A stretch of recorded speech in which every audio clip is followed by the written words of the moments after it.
பிரியமானவர்களே, ஆண்டவராகிய இயேசு கிறிஸ்துவின் நாமத்தினாலே உங்கள் யாவரையும் அன்போடு கூட நான் வாழ்த்துகிறேன். ஆண்டவர் கிருபையாய் நமக்கு கொடுத்த இந்த புதிய நாளுக்காக முதலாவது நாம் ஆண்டவருக்கு நன்றி சொல்லுவோம். கண்மலையும் கோட்டையும் துணையுமானார், ஆற்றி தேற்றி காத்திடும் தாயுமானவர். கண்மலையும் கோட்டையும் துணையுமானார், ஆற்றி தேற்றி காத்திடும் தாயுமானவர். என்றென்றும் நடத்திடும் எந்தன் ராஜா, என்றென்றும் நடத்திடும் எந்தன் ராஜா. என்னுடையவர் என் நேச கர்த்தரே, என்னுடையவர் என் நேச கர்த்தரே. அழகானவர், அருமையானவர், இனிமையானவர். அழகானவர், அருமையானவர், இனிமையானவர். மகிமையானவர், மீட்பரானவர். மகிமையானவர், மீட்பரானவர். அவர் இயேசு, இயேசு, இயேசு.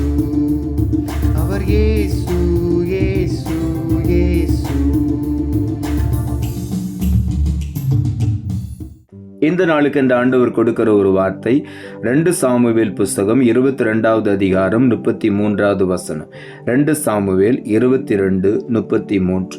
தேவன் எனக்கு பலத்த அரணானவர், அவரின் வழியை செவ்வை பண்ணுகிறவர். இந்த காலை வேளையில நம்முடைய தேவனாகிய கர்த்தர் நம் ஒவ்வொருவருக்கும் பலத்த அரணாய் அடைக்கலமாய் இருக்கிறார். ஒரு சேதமும் அணுகாதபடி அந்த அரணுக்குள் நம்மை மறைத்து காத்து கொள்ளுகிற நல்ல தேவனாய் இருக்கிறார். மாத்திரமல்ல, அவர் நம்முடைய வழியை செவ்வை பண்ணுகிற தேவன். அவர் நமக்கு முன்னாலே சென்று கோணனால எல்லாவற்றையும் செவ்வையாக்கி நம்மை சரியான பாதையிலே நடத்துகிற தேவனாய் இருக்கிறார். ஆகவே இந்த காலை வேளையில ஆண்டவரை நோக்கி பார்ப்போம். அவர் நமக்கு பலத்த அரணாய் வெளிப்படுவார். மாத்திரமல்ல, நம்முடைய பாதைகளை செவ்வையாக்கி நம்மை சரியான வழியிலே நடத்துவார். சங்கீதங்களின் புஸ்தகம் 28ஆம் அதிகாரம் 8வது வசனம் சொல்லுகிறது, கர்த்தர் அவர்களுடைய பலன், அவரே தாம் அபிஷேகம் பண்ணினவனுக்கு அரணான அடைக்கலமானவர்.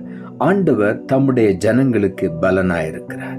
அவராலே அபிஷேகம் பண்ணப்பட்ட ஒவ்வொருவருக்கும் ஆண்டவர் அரணான அடைக்கலமாக வெளிப்படுகிற தேவனாயிருக்கிறார். ஆகவே நாம் தேவனால் அபிஷேகம் பண்ணப்படும் பொழுது நம்மை சுற்றிலும் ஒரு அரண் அடைக்கலம் நமக்கு இருக்கிறது. தேவன் நமக்கு அடைக்கலும் பலனும் ஆபத்து காலத்தில் அனுகூலமான துணையுமாய் இருக்கிறார் என்று வேதம் சொல்லுகிறது. ஆகவே இந்த காலை வேளையிலே ஆண்டவர் நம்முடைய பலனாய் இன்றைக்கு வெளிப்படுவார். தாம் அபிஷேகம் பண்ணின தம்முடைய பிள்ளைகளுக்கு அரணும் அடைக்கலமுமாய் ஆண்டவர் இன்றைக்கு வெளிப்படுகிறார். ஆகவே நாம் எதை குறித்தும் பயப்பட வேண்டாம். கர்த்தரை மாத்திரம் பற்றி கொள்ளும் பொழுது அவர் நமக்கு அடைக்கலமும் அரணுமாயிருந்து நம்மை பாதுகாத்து வழி நடத்துவார். நாகும் தீர்க்க தரிசன புஸ்தகம் 1ஆம் அதிகாரம் 7ஆம் வசனம் சொல்லுகிறது, கர்த்தர் நல்லவர், இக்கட்டு நாளிலே அரணான கோட்டை, தம்மை நம்புகிறவர்களை அறிந்திருக்கிறார். இந்த காலை வேளையில நம்முடைய ஆண்டவராகிய தேவன் நல்லவர். அவரை நம்புகிற ஒவ்வொருவரையும் அவர் அறிந்திருக்கிறார், உள்ளங்கையில் வரைந்து வைத்திருக்கிறார்.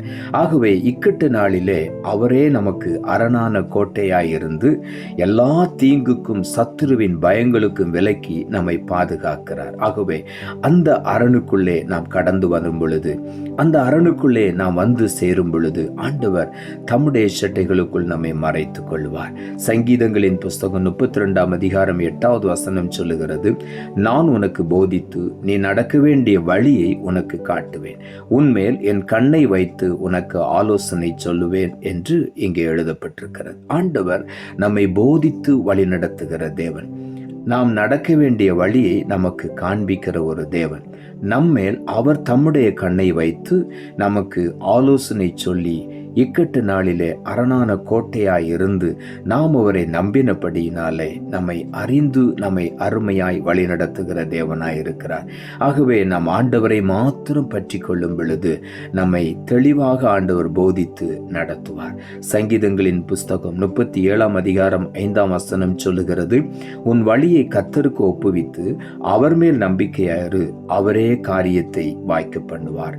அநேக காரியங்கள் நம்முடைய வாழ்க்கையில வாய்க்க கிடைக்காமல் போகிறபடியினாலே நாம் சோர்ந்து போய் விடுகிறோம். காரணம், நம்முடைய வழியை நாம் பற்றி கொள்ளுகிறபடியினாலே, நம்முடைய சிந்தையை, நம்முடைய யோசனையை, நம்முடைய வழிகளை சார்ந்து இருக்கிறபடியினாலே. இங்கே ஆண்டவருடைய வார்த்தை என்ன சொல்லுகிறது? முதலாவது, உன் வழியை கர்த்தருக்கு ஒப்புவித்து விடு. அவர் மேல் நம்பிக்கையார். அவர் உன்னை வழி நடத்துவார், காரியங்களை வாய்க்க பண்ணுவார். ஆகவே இந்த காலை வேளையில உற்சாகமாய் நாம் ஆண்டவரை மகிமைப்படுத்துவோம். நம்முடைய வழியை கர்த்தருக்கு நாம் ஒப்புவித்து விடுவோம்.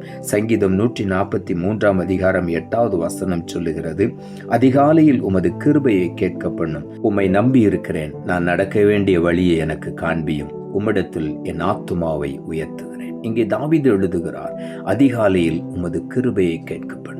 அதிகாலையில் ஆண்டவருடைய கிருபையை நாம் தேடும் பொழுது, அதிகாலையில் என்னை தேடுகிறவர்கள் என்னை கண்டு கொள்வார் சொன்ன ஆண்டவர், அவரை நம்பி இருக்கிற ஒவ்வொருவருக்கும் ஆண்டவர் செய்கிற காரியம், நாம் நடக்க வேண்டிய வழியை அவர் நமக்கு காண்பிக்கிறார். நாம் அவரிடத்தில் கேட்போம், ஆண்டவரே, இந்த நாளிலே நான் நடக்க வேண்டிய வழி எனக்கு காண்பியும். உம்மிடத்தில் என் ஆத்துமாவை உயர்த்துகிறேன். நீரே என்னை வழி நடத்துகிறவர் என்று சொல்லி உம்மிடத்தில் ஒப்புக் கொடுக்கிறேன் என்று சொல்லி ஆண்டவரை முழுமையுமாய் சார்ந்திருக்கும் பொழுது, இந்த நாளிலே ஆண்டவர் நமக்கு பலத்த அரணாய் பாதுகாப்பது மாத்திரமல்ல, நம்முடைய வழியை செம்மை பண்ணி நம்மை சீரான பாதையிலே நடத்துவார். நாம் ஒருபோதும் வழி தவறி போவதில்லை. ஒருபோதும் தேவனுடைய ஆசீர்வாதங்களையும் நன்மைகளையும் நாம் இழந்து போவதில்லை. ஆகவே முழுவதுமாக ஆண்டவரை சார்ந்து அந்த அரணான ஆண்டவருடைய நாமத்துக்குள் நம்மை முழுவதுமாய் அர்ப்பணிப்போம். நிச்சயமாகவே ஆண்டவர் நம்மை ஆசீர்வதிப்பார். நாம் ஜெபிப்போம். அன்புள்ள ஆண்டவரை, கிருபையா நீர் கொடுத்த இந்த புதிய நாளுக்காய் மறுபடியுமாய் உமக்கு நன்றி செலுத்துகிறோம். ஆண்டவர் கொடுத்த ஜீவனுள்ள வார்த்தைக்காக நன்றி. தேவன் எனக்கு பலத்த அரணானவர், அவனின் வழியை செவ்வை பண்ணுகிறவர் என்ற வார்த்தையை கொடுத்து, வசனத்தை கேட்டுக்கொண்டிருக்கிற ஒவ்வொருடைய வாழ்க்கையிலும் சரியான பாதுகாப்பு இல்லாதபடி, வழியை சரியாக தெரிந்தெடுக்க முடியாதபடி, பல கோணங்களில் தடுமாறி சீர்குலைந்து போயிருக்கிற ஒவ்வொருவரையும் இந்த காலை வேளையில நீ சீர்படுத்தி பலப்படுத்துவீராக. அவர்களுக்கு நேரே பலத்த அரணாயிருந்து பாதுகாத்து கொள்ளும். அவர்கள் வழியை நீ செவ்வை பண்ணி கர்த்தர் அவர்களுக்கு முன்னால கடந்து சென்று அவர்களை சரியான பாதையில நடத்தி மேன்மையான ஆசீர்வாதங்களை சுதந்திரித்துக் கொள்ள உதவி செய்யும். தாழ்த்துகிறோம். இரட்சகர் இயேசுவின் நாமத்தில் ஜெபிக்கிறோம் நல்ல பிதாவே, ஆமென்.